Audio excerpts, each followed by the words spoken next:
Maraming nagsasabi na mas masaya yung childhood ng mga batang 90s kaysa sa ngayon.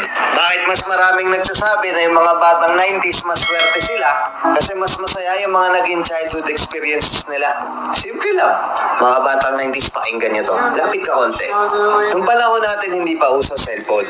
Hindi pa uso yung puro Mobile Legends, nilalaro ka sa cellphone, manonood ka sa cellphone. Lahat ng laro natin nung bata tayo, puro physical.